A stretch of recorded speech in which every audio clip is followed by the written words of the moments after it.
दाऊद ने ये किया, दाऊद ने वो किया, उसने मुंबई में धमाका किया तो बैंकॉक में छोटा राजन पर हमला किया। पर क्या दाऊद अपने माँ बाप का अकेला औलाद था जो खूंखार बना? आप कहेंगे नहीं, सबीर भी है, अनीस भी है, इकबाल भी है और हसीना भी तो है। फिर भी तो बस 5 ही हुए ना। लेकिन बॉम्बे क्राइम ब्रांच में हेड कांस्टेबल रहे इब्राहिम कासकर के तो अपनी बेगम अमीना बी से एक दाऊद समेत 1 दर्जन बच्चे थे। ऐसे में इन 5 के अलावा बाकी 7 कहाँ हैं? कौन जिंदा है या मारा गया या मर गया? दाऊद से किसकी बनती है और किसकी बिगड़ती है? कौन दाऊद के काले धंधे में उसके साथ है, कौन उससे अलग है? दाऊद की गद्दी पर किसकी नजर है? और सबसे बड़ा सवाल कि इन 12 भाई बहन में आज भी कौन भारत में है, किस हाल में है? अगर हैं तो क्या वो अभी दाऊद से जुड़े हैं? साथ ही दाऊद की मां अमीना बी की वो कौन सी ख्वाहिश है जिसे अब दाऊद की बेगम महजबीन पूरा कर रही है? इन सभी सवालों का जवाब मिलेगा आज आपको इब्राहिम परिवार की अनसुनी कहानी में, सिर्फ और सिर्फ क्राइम कनेक्ट पर। तो हो जाइए तैयार और बने रहिए कहानी के अंत तक। इब्राहिम कासकर और अमीना बी के औलादों की बात करें तो सबको सिर्फ दाऊद की ही याद आती है और दाऊद के नाम से ही आज सभी जाने भी जाते हैं। लेकिन कासकर परिवार का सबसे बड़ा बेटा था सबीर इब्राहिम। सबीर बचपन से ही दबंग किस्म का आदमी था। उसने परिवार की आर्थिक तंगी को दूर करने के लिए हर मुमकिन कोशिश की। दाऊद भाइयों में सबीर के बाद था जो हमेशा बड़े भाई सबीर को अपना आदर्श मानता था। ये दोनों भाई अपने पिता से जितना डरते और इज्जत करते थे उससे कई ज़्यादा अपनी माँ अमीना से प्यार करते थे, जो हमेशा यही चाहती थी कि परिवार एक साथ और खुशहाल रहे। लेकिन उनकी गरीबी ही उनके ख्वाहिशों का गला घोटने लगा।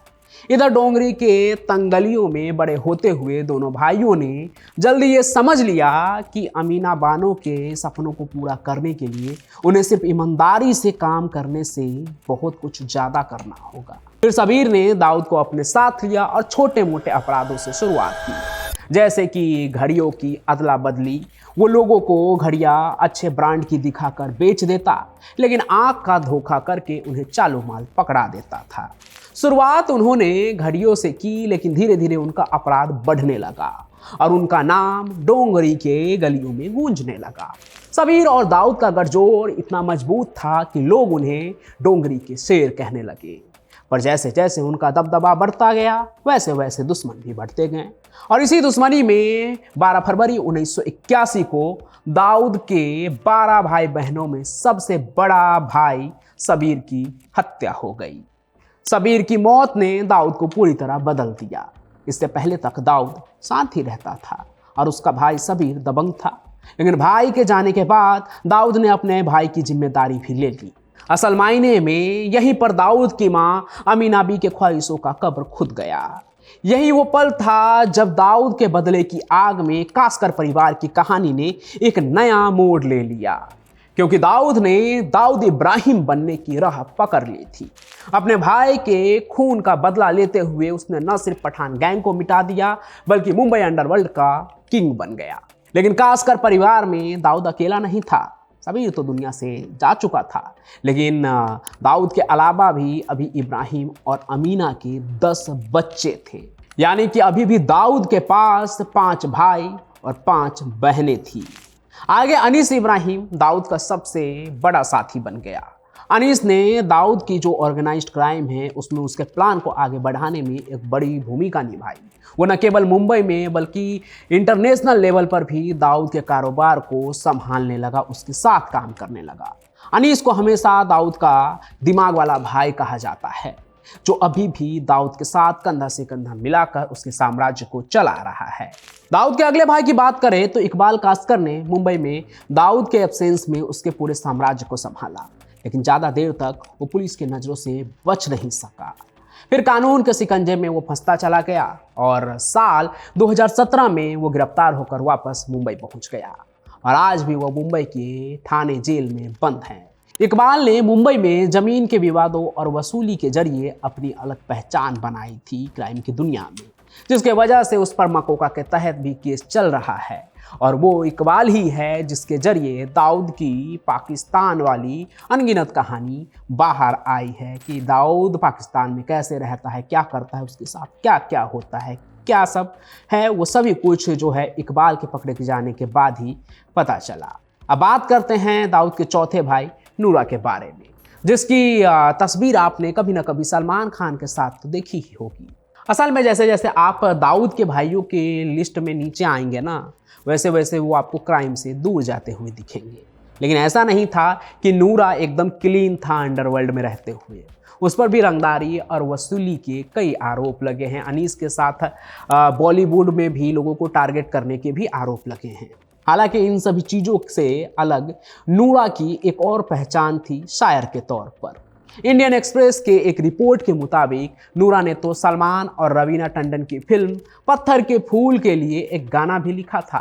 बोल थे, तुमसे देखते ही जो प्यार हुआ। अब आप इससे भी समझ सकते हैं कि बॉलीवुड में अंडरवर्ल्ड का दखल कैसा था। बाकी दाऊद का जो ये शायर भाई है नूरा, वो अब अल्लाह को प्यारा हो चुका है। और वो कहानी क्या है वो मैंने आपको अंडरवर्ल्ड की पिछली कहानी में बताई है, जिसमें दाऊद की कब्र की कहानी सुनाई थी, आप देख लीजिएगा। बाकी यहाँ चैनल पर कहानी सुनाने के अलावा मैं कहानियाँ भी लिखता हूँ। एक क्राइम फिक्शन नोवेल है जो मैंने ही लिखी है, उसने कहा आई हेट राइटर, तो आप उसे भी जरूर एक बार पढ़िएगा, लिंक यहाँ आपको दिख रहा होगा। तो अब लौटते हैं दाऊद के भाई बहन वाली कहानी पर। यहाँ तक आप दाऊद समेत उसके 5 भाइयों के बारे में जान चुके हैं, जिसमें सबीर, अनीस, इकबाल और नूरा की कहानी थी। इनके अलावा दाऊद के 2 और भाई हैं, मोहम्मद, हुमायूं और मुस्तकीम, जिन्होंने अपने भाइयों के अपराधी रास्तों से खुद को ज़्यादातर अलग ही रखा। इनमें से एक मुस्तकीम दुबई में ही रहता है, उसके बारे में बहुत ज़्यादा जानकारी तो नहीं है, लेकिन कहते हैं कि दाऊद के जो सफ़ेद धंधे हैं कुछ जो दिखाने के लिए, उसे वो संभालता है। अब इस बात में कितनी सच्चाई है इसके बारे में अभी कुछ कहा नहीं जा सकता है। तो वही हुमायूं जो है, उसका दूसरा और आखिरी भाई आज के लिस्ट में, उसकी मौत हो चुकी है। यानी 7 में से आज की तारीख में सिर्फ 4 भाई जिंदा है। अगर कास्कर परिवार की बेटियों के बारे में बात किया जाए तो वो हमेशा से अपने भाइयों से अलग रही है। उनमें से ज़्यादातर ने अपने परिवार की पारंपरिक भूमिकाओं को निभाया, यानी बड़े होते ही उन्होंने शादी कर ली, अपना घर परिवार बसाया। लेकिन 5 बहनों में से एक नाम ऐसा भी है जिसने पूरे अंडरवर्ल्ड का ध्यान अपनी तरफ आकर्षित किया, और वो नाम था हसीना पारकर का। हसीना को लोग नागपाड़ा की गॉड मदर भी कहते थे। उसे लोग आज माफिया क्वीन के रूप में भी जानते हैं। उसके ऊपर कई कहानियां लिखी जा चुकी है। वजह, जब दाऊद ने मुंबई छोड़ा तो हसीना ने परिवार की धाक को बनाए रखा, लेकिन जब अंडरवर्ल्ड की गैंगवार उसके घर के चौखट तक पहुंच गई और उसके पति की हत्या हो गई, तब हसीना भी पूरी तरह से अंडरवर्ल्ड की दुनिया में अपने भाई के नाम के साथ घुल मिल गई। वो जमीन के विवादों और वसूली के मामलों को आखिरी सांस तक देखती रही और उस पर अपना कंट्रोल रखा। मुंबई के रियल एस्टेट पे भी उसका काफ़ी कंट्रोल था। हालांकि बीमारी की वजह से साल 2014 में हसीना पारकर की भी मौत हो गई। और आपको एक फिल्म तो याद ही होगी जिसका नाम हसीना पारकर ही है। कहते हैं उसके अंडरवर्ल्ड कैरेक्टर को वाइट वॉश करने के लिए उसके नाम पर यह फिल्म बनाई गई, जिसमें माफिया लेडी होते हुए भी उसके पॉजिटिव साइड को दिखाया गया है। हालांकि आप इस पे क्या सोचते हैं वो हमें कमेंट में ज़रूर बताइएगा। और ये बॉलीवुड में कुछ नई बात तो है नहीं, हाजी मस्तान के वक्त से ही ऐसा होते आया है कि डॉन को एक लार्जर देन लाइफ अच्छा कैरेक्टर बनाकर दिखाया जाता है फिल्मों में। बाकी दाऊद की जो 4 बहन हैं और भी हसीना पारकर के अलावा, उनका नाम है शाहिदा, जैतून, फरजाना और मुमताज। इनमें से शाहिदा का इंतकाल काफ़ी पहले ही हो चुका है। माँ की जैतून दुबई, मुमताज कराची और फरजाना अब भी द वीक की एक रिपोर्ट के मुताबिक मुंबई में ही रहती है। तो इब्राहिम और अमीना बी के जो 12 बच्चे हैं, 7 बेटा और 5 बेटियां, उनमें से 3 बेटे और 2 बेटियां इस दुनिया को अलविदा कह चुकी है। बच्चे 7 जो अलग अलग जगह पर जरूर हैं, लेकिन कहते हैं एक दूसरे से काफ़ी जुड़े हुए हैं। दाऊद की माँ अमीना जैसा चाहती थी कि उनके बच्चे एक दूसरे से जुड़े रहें, दाऊद की पत्नी उस ख्वाहिश को पूरा करने की पूरी कोशिश करती है, क्योंकि उसके वजह से ही इब्राहिम परिवार आपस में जुड़ा हुआ है। वो हमेशा इस बात का ख्याल रखती है कि परिवार के सदस्य चाहे जहाँ भी हो, उनके धंधे में उनके साथ हो या ना हो, एक दूसरे से वो जुड़े रहें, जिसके लिए वो खुद अपने परिवार वालों को कॉल भी करती है, उनसे बात करती है। दाऊद की बेगम उसके सभी भाई बहनों से बातचीत करती है, उनके बच्चों से भी बात करती है।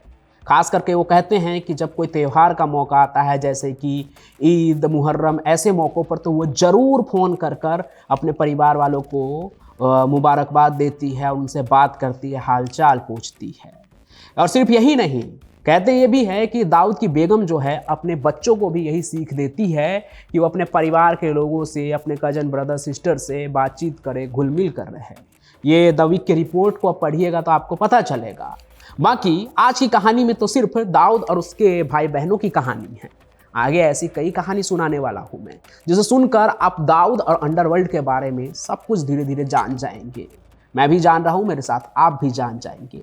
आने वाले वक्त में मैं आपको दाऊद के अपने परिवार के बारे में बताऊंगा।